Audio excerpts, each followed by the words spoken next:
Steve. I just want to express my deep appreciation to Steve for pulling each of you together. It's very apparent right from the start, since I'm the only one wearing a tie, that you guys are doing something right. And so I'm here to listen a great deal to what you're talking about.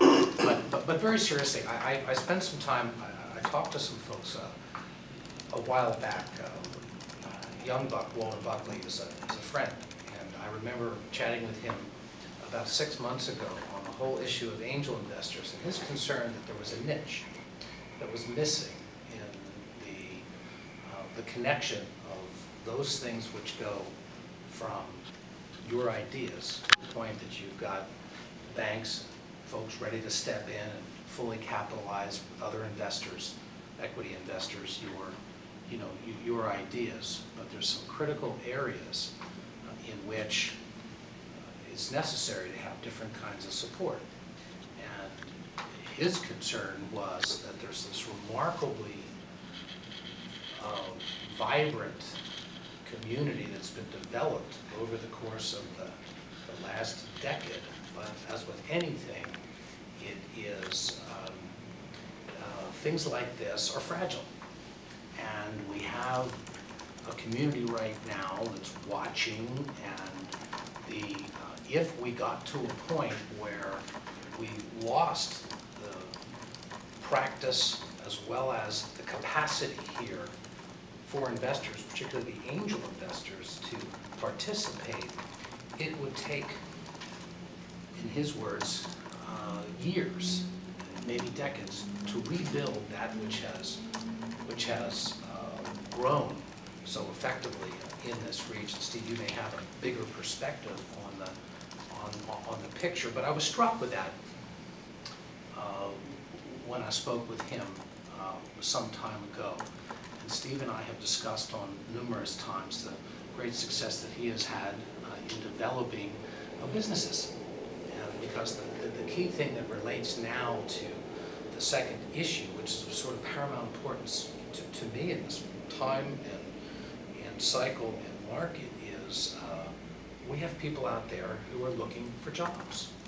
And employment is such a fundamental issue that's affecting 1 in 10 people out there right now.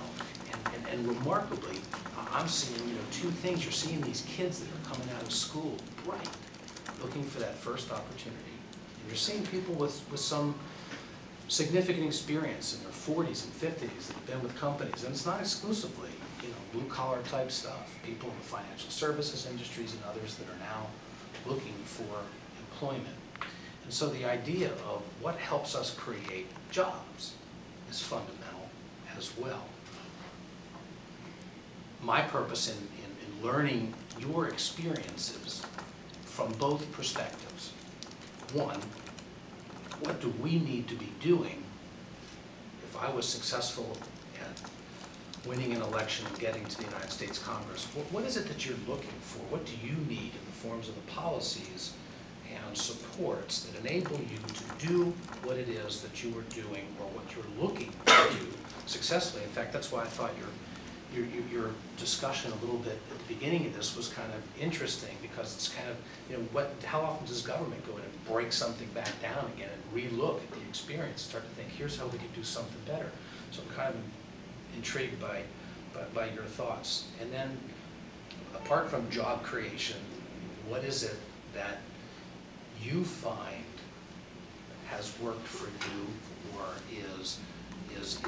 is important to enable you to not just create jobs, but to get these ideas, to get these concepts, to get these things into a marketable situation, and what are the challenges that affect you when you're trying to do it? Everything from patent issues to problems that might occur with piracy and things of that nature. So it's really sort of open-ended.